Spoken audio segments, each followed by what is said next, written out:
Welcome to Readers and Writers, brought to you by the Publishing Club. Today, my guest is Marla Stone, and she's written this wonderful book, The Clutter Remedy.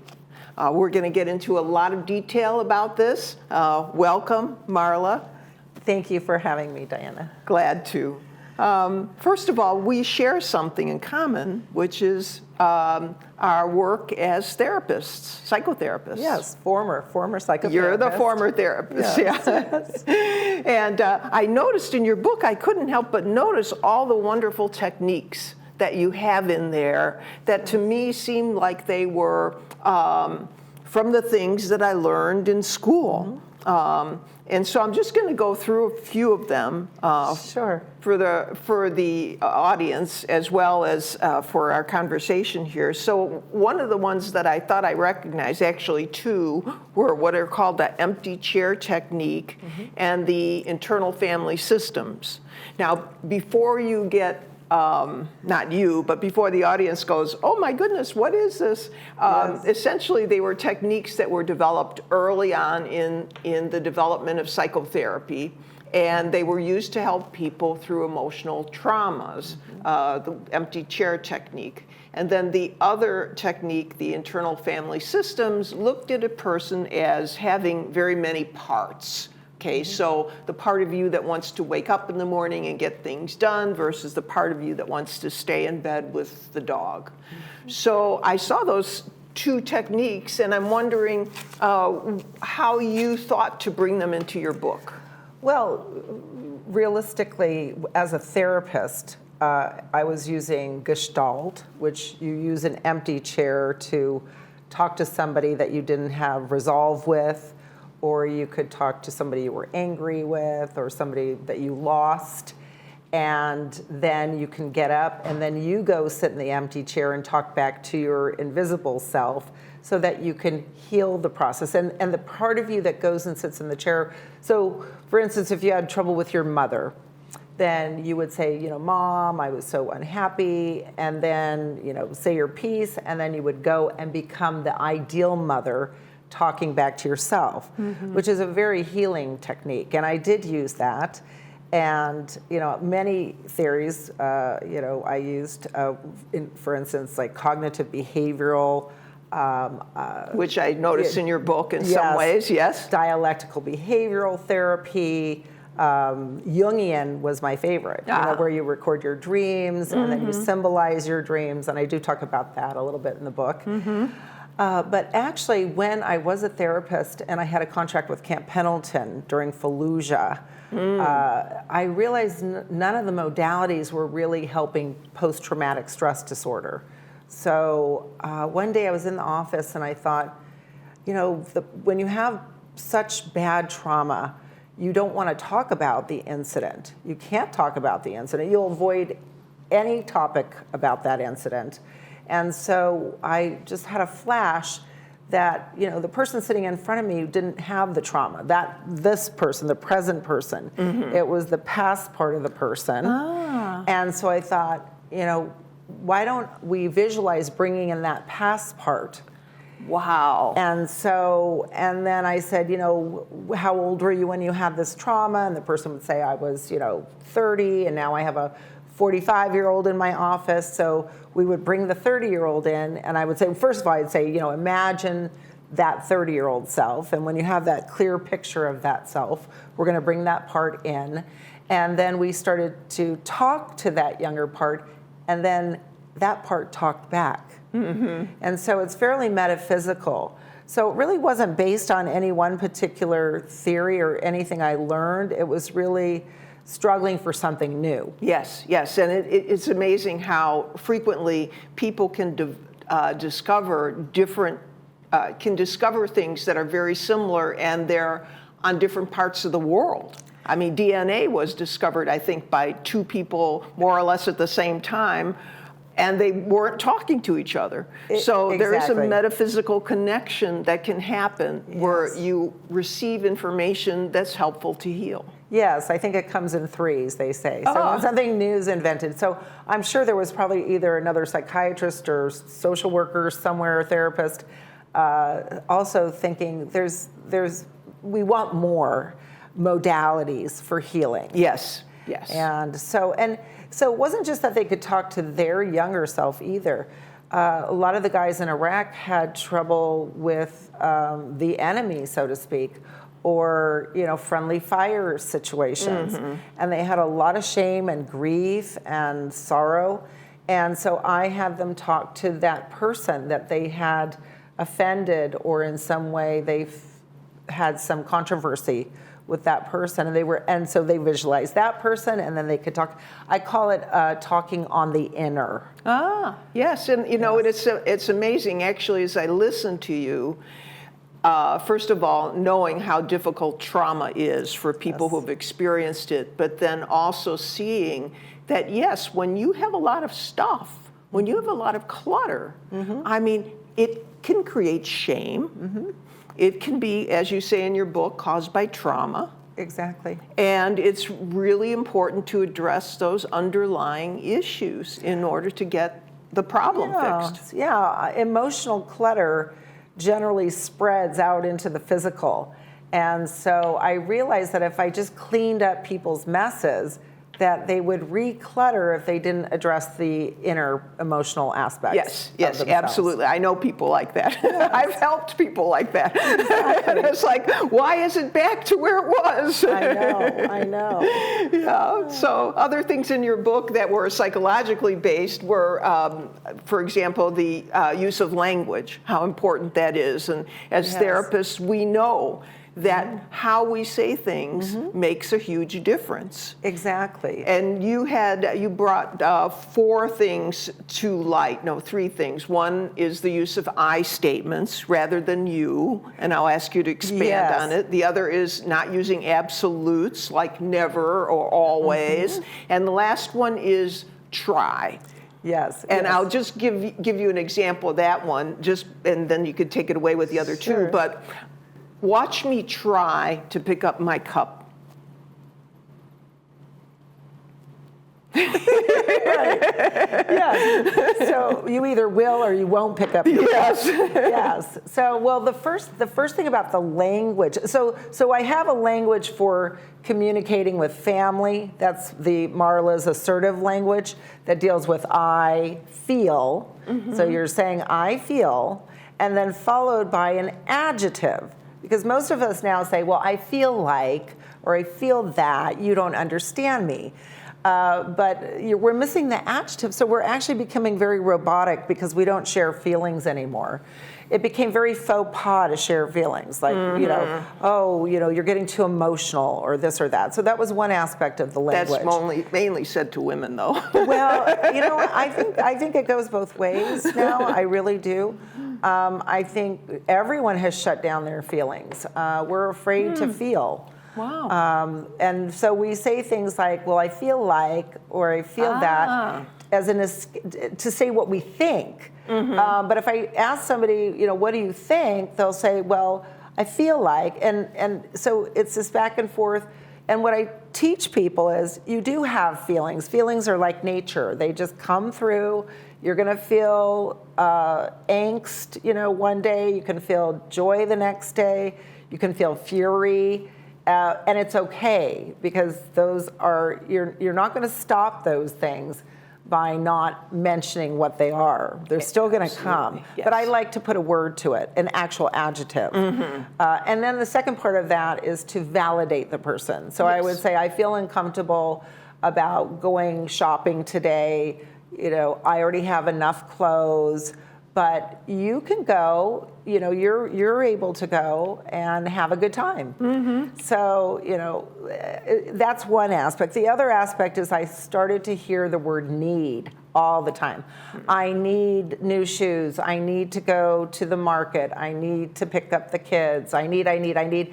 So I realize we're needling ourselves to death. That's great. and then the try thing was that, I don't know what that means. If somebody says, I tried to go to the dentist, I'm like, well, did you go? And they're like, no, I instead I got a phone call, and then I went with a girlfriend out to lunch. And I'll be, so you did not go to the dentist. And so I've taught people to say, I will or I won't, or guess what? I don't want to, or I want to. And it's okay to not want to do things. Yes, yes. Have you ever had somebody say, I don't want to clean my clutter? Absolutely. And that's usually when I get a family member that calls and says, my mom or my sister or my daughter or my son, they have a lot of clutter and I want them to get cleaned up. And I'll say, you know, are they on board? And generally it's no. They've already told the family member they don't want the help. And, you know, as former psychotherapists, you're a therapist, we know that if somebody's not wanting help, how effective will any intervention be? Absolutely, absolutely. No, I mean, it's just wonderful to see you bring your knowledge of therapy and people into helping with some very concrete jobs of cleaning clutter. Yes, yes. And so, as I looked at your book, I also noticed something else that stood out for me, and that was the greenness of your book. So there were a number of things that you talked about, many of which I just love to hear. One is repurposing. Yes. Taking items that already have a use and giving them another use. Exactly. Can you give us an example? Well, I think the new term is upcycling. So, you know, well, it could be boxes, like pretty boxes or things, or baskets. It could be bowls. Anything that can hold something. You know, with organizing, it's really about not having anything on the surface. I mean, this coffee cup right here is fine on the surface, but, you know, if there was stuff all over your table or your desk, I want you to have a place to put it away. So, I mean, we can repurpose certain pieces of furniture. For instance, an armoire could become an extra pantry. In your home if you don't have enough pantry space. Yes, yes. There's so many different things I can do with things that people think are obsolete. And then you also talked about both ends of the shopping experience, which is donating things and also green shopping. Yes. Yeah, so you know, when you don't want something, and you know, I have a criteria that I use, you know, will you use it, even if it's once a year, like your turkey platter, you know, you're gonna keep that, but if you had multitudes of turkey platters, you know, we're gonna talk, and you don't entertain anymore, we'll talk about it. So it's, do you use it? Does it serve a purpose? That's like the key to the fireplace, you're gonna keep that. Is it sentimental, and do you love it? So with donating, use that criteria, and also with shopping.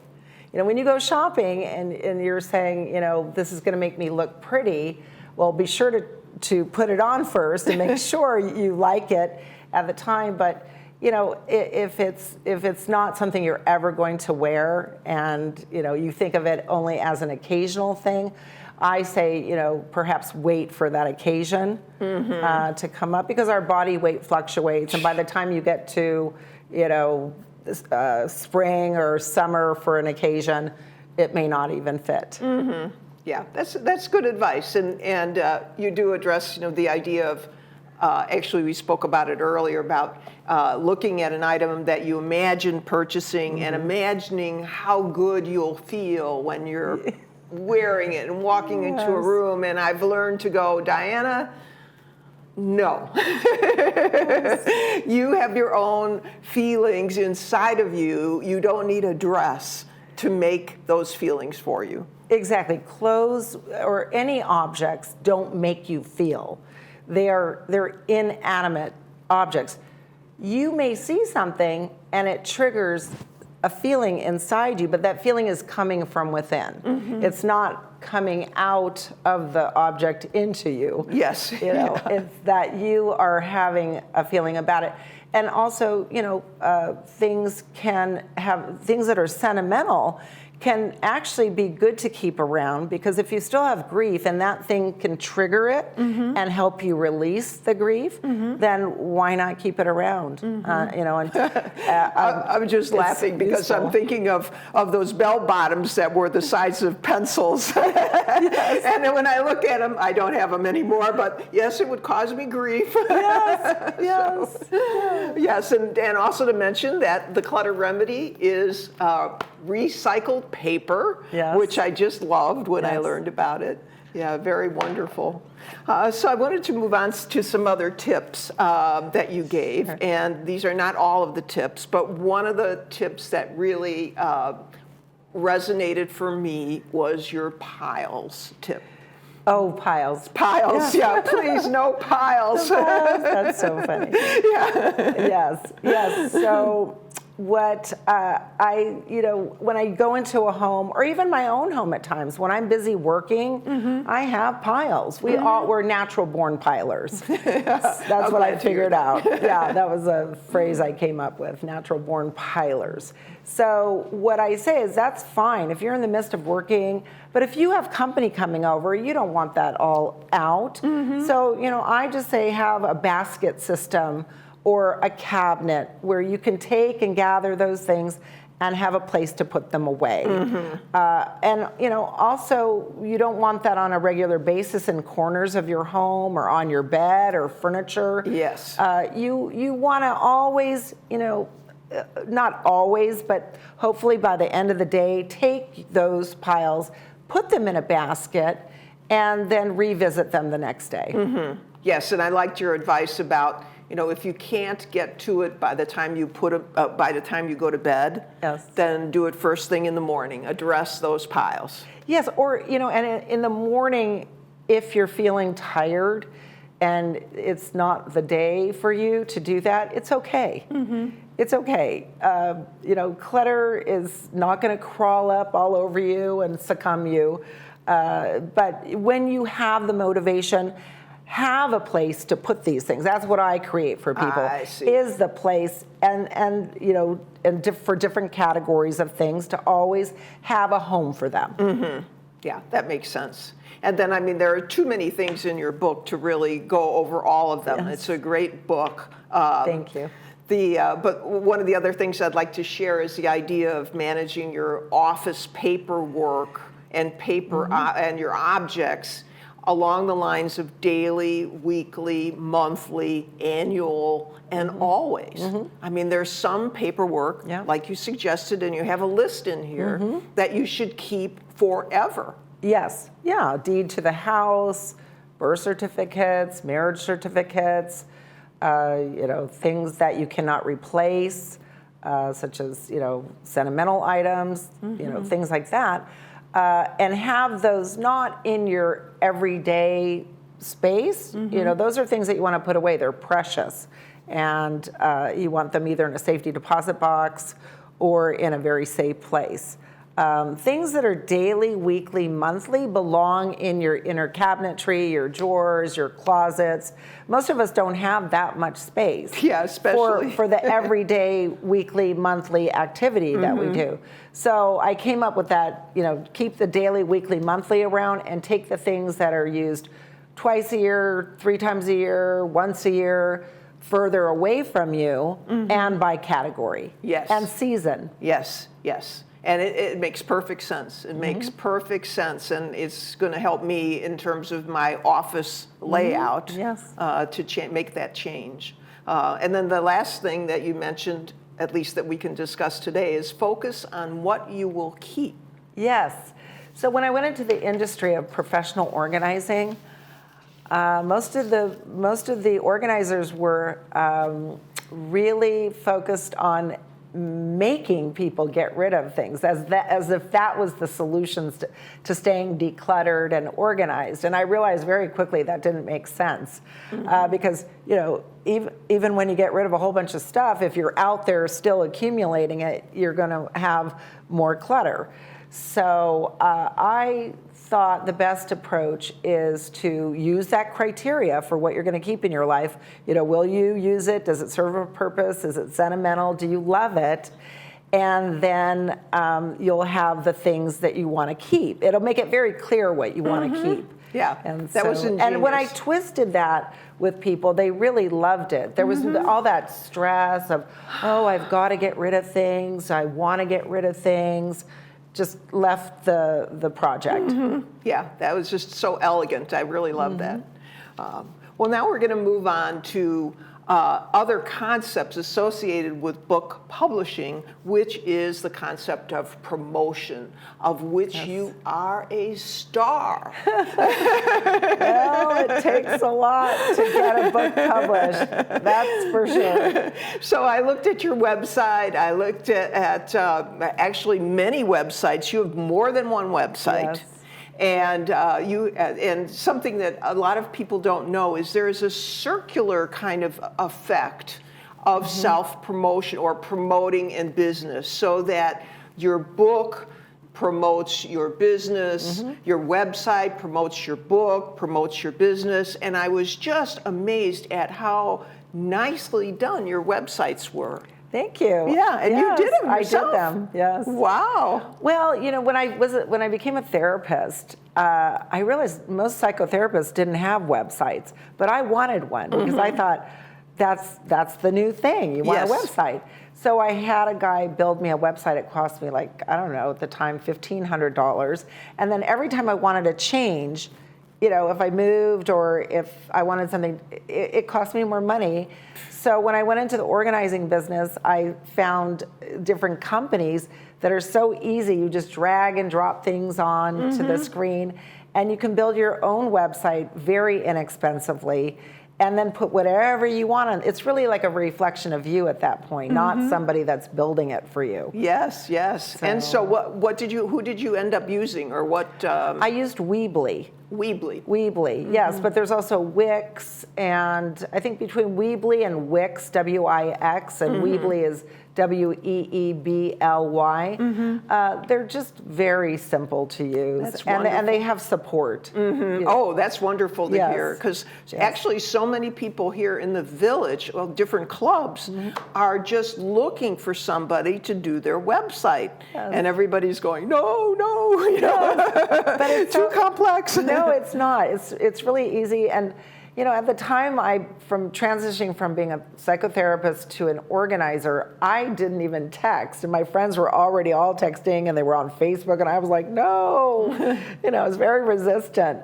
But building the website, and you can go on YouTube to learn anything. Truly. YouTube is like the universal school for anything you want to know about. So it makes it easy. Yes. Yes, well, I want to mention a few things that were on your websites. I mean, first of all, you had videos posted on your website. Yes. You had a QR code, and I don't know if everybody knows what that is, but it's like if you go to the grocery store and you want to get digital deals, you have to take a picture of the QR code, and that takes your visitors right to buying your book, which I thought was phenomenal. And then you had a place where you could click on your book to get a sample of it. Yes. I mean, and all that is so easy. It's easy to do and put on the website to do it yourself. Yes, yes. Oh, it's time consuming, but it is easy. Yes, yes. So just quickly, so what is the difference between time consuming and easy? So the time-consuming part is it takes time to find and picture what you want to put on the website. So it's time-consuming to build the website. But there's no coding on these websites, so you don't have to code anything. It's literally, you know, if you wanted to upload a picture, you can go to a button and hit upload, and then it just pops right into your website. Wow. And you know, I'm not that technical of a person, so you're courageous. I mean, my husband still, you know, deals with the TV. So yeah. Well, that's really great. Very impressive. So thank you. I don't think we're going to have enough time to explore all the things I want to explore with you, because there's a whole other part to your story. Yes. And maybe I can have you on again as you progress. But I mean, to kind of give our viewers a sense of what's going on here, you had a publisher, Yes. you had an agent, you had a publisher. Yes. It was a dissatisfactory experience overall. Yes. Mm-hmm. And you are now exploring ways to self-publish. Is that correct? Well, I'm still looking for a traditional publisher. Got it. Self-publishing, again, takes a lot of time. Mm-hmm. And I run a business and I'm doing real estate now. So I still want to stay with a traditional publisher, but I'm going to be more careful about who I choose. And so the number one thing that I can share with anyone who wants to become traditionally published is that unless you have the most unique story, and even if you do have the most unique story, like you were picked up by aliens, let's say, and you could prove it. Yes, you have pictures from space. The publishers still want you to have like anywhere from 50 to 300,000 followers between Instagram, Facebook, Twitter, TikTok, LinkedIn, YouTube. YouTube and I would say TikTok are now the two biggest things they're looking at because that's where the focus is at. And younger people like to purchase things that they're interested in, and so they're still really focused on Your followers. Yes, on the followers. Yes. And so that in itself, you either pay someone to do that, and you pay a lot of money to have someone do that, or you work on it yourself. And I'm at the point now where I'm going to get some help with building the social media. I already have an interested publisher. Great. So, but going back to the publishing the book originally, it was, I call it short of a miracle because, I had written a blog and then I thought I'll turn that into a book, which was very naive. And, I wasn't a professional writer. So, but I did my best. And then I put out a query letter, which is, you put out a query letter. And then I eventually was able to get an agent, and then they found a publisher. Well, we are going to have to wrap up now. Yes. But I would love to hear more about the second half of your journey in another episode of this show. Thank you. And I just want to take a minute, if you don't mind, to just change the topic and introduce my little friend, Sebi. Now, Sebi is a horse. It's short for Sebastian, a miniature horse, not a pony. And he was adopted at the Equestrian Center, I'd say about 18 months ago. And when he was adopted, he was very fearful. And he was rehabilitated through a program that was developed by management, carried through by staff and volunteers. And that kind of thing doesn't happen overnight. Simply like placing retired village horses who have lived beyond their purpose as far as being lesson horses. Taking a horse who's no longer useful as a lesson horse has to be placed somewhere. And so, as a group, try to raise money to put that horse in a very nice, beautiful green pasture. So there's going to be an annual fundraiser on Wednesday, March 29th in the evening, where there'll be music and country dancing lessons too, and all profits will be donated to the Equestrian Center and the well-being of the horses. So get your tickets soon. Thank you. See you next month.